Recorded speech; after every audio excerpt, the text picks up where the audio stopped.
Expand Design, a roomy cabin, dual tone interiors, 15 smart utility spaces, and a large boot space, all there to expand your life. Welcome to Easy Space. சர்வதேச காணாமற் போனோர் தினம் ஒவ்வொரு வருடமும் August மாதம் 30ஆம் தேதி அனுஷ்டிக்கப்படுகிறது. உலகின் பல நாடுகளில் பல்வேறு காரணங்களுக்காக கைது செய்யப்பட்டு காணாமற் போனோர் தொடர்பில் விழிப்புணர்வை ஏற்படுத்தும் வகையில் இந்த நாள் பிரகடனப்படுத்தப்பட்டுள்ளது.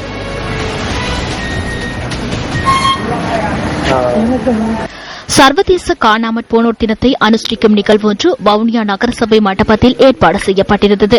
வடமாகாண பிரஜைகள் குழுக்கள் மற்றும் காணாமற் போனோரின் இணையம் என்பன இணைத்து இதனை ஏற்பாடு செய்திருந்தது. இதன்போது பாராளுமன்ற உறுப்பினர்கள் மாவை சேனாதிராஜா, சிவசக்தி ஆனந்தன், வினோ நோதராதலிங்கம், எம் சுமந்திரன், எஸ் சரவணபவன், வடமாகாண சபை அமைச்சர்கள் மற்றும் உறுப்பினர்கள் உள்ளிட்ட பலர் கலந்து கொண்டிருந்தனர். அரசாங்கம் எடுக்க வேண்டிய ஒரு காலகட்டத்தில் வந்திருக்குதுன்னா நாங்கள் நினைக்கின்றோம்.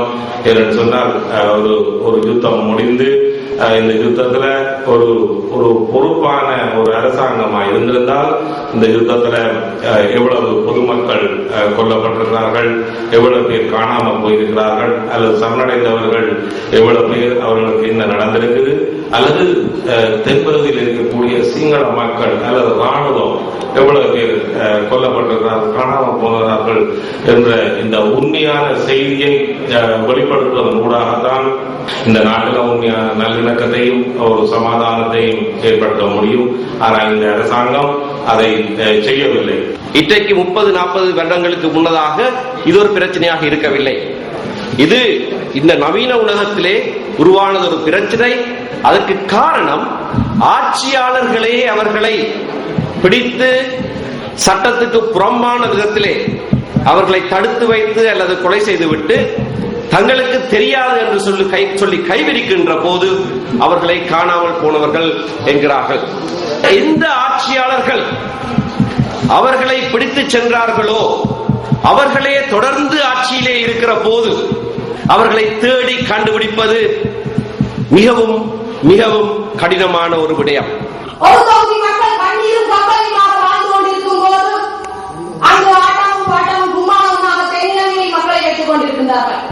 நாங்கள் மட்டுமல்ல, சிங்கள மக்களும் வஞ்சிக்கப்பட்டிருக்கின்றார்கள், முஸ்லிம் மக்களும் வஞ்சிக்கப்பட்டிருக்கின்றார்கள். இந்த ஆளும் அரசாங்கத்தினர் அநீதி இழைக்கப்பட்ட எங்களுக்கான நியாயத்தை நாங்கள் தேட வேண்டிய கடப்பாடு இருக்கின்றது.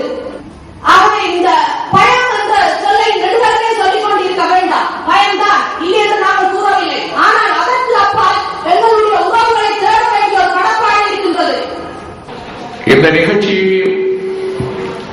எங்களுடைய வாழ்நாள் முழுவதும் இந்த கண்ணீர் கதை தொடர்ந்து கொண்டிருக்கிறது. என்னுடைய எதிரொலிதான் நாளைக்கு இதற்கு தீர்வு கிடைத்துவிடும் என்று நாங்கள் நம்பவில்லை. இரண்டாம் அந்த நம்பிக்கையை சொல்வதற்கு இந்த நாட்டிலே ஒரு அரசு இங்கே இல்லை என்பதுதான் அதனுடைய காரணம். தாங்களாகவே தங்களுடைய நம்பிக்கை மிகுந்தவர்கள் மூலமாக இந்த விசாரணைகளை நடத்துவதை நாங்கள் பல காலமும் அறிந்திருக்கின்றோம்.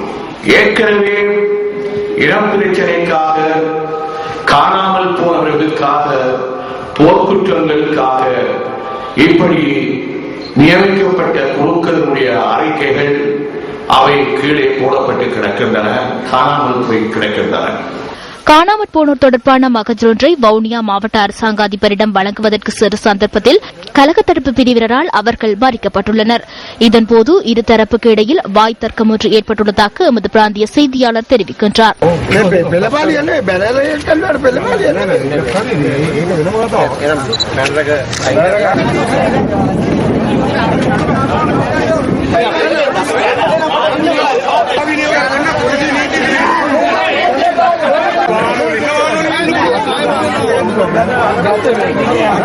இதேவேளை சர்வதேச காணாமற் போனோர் தினத்தை முன்னிட்டு முல்லைத்தீவில் மகஜர் ஒன்று கையளிக்கப்பட்டுள்ளது. மாவட்ட செயலகத்திற்கு இன்று காலை சென்ற காணாமற் போனோரின் உறவினர்கள் தமது மகஜரினை கையளித்துள்ளனர். 152 பேரின் கையொப்பத்துடன் கூடிய இந்த மகஜர் முல்லைத்தீவு மாவட்ட செயலகத்தின் கணக்காய்வாளரிடம் கையளிக்கப்பட்டதாக எமது பிராந்திய செய்தியாளர் தெரிவித்தார்.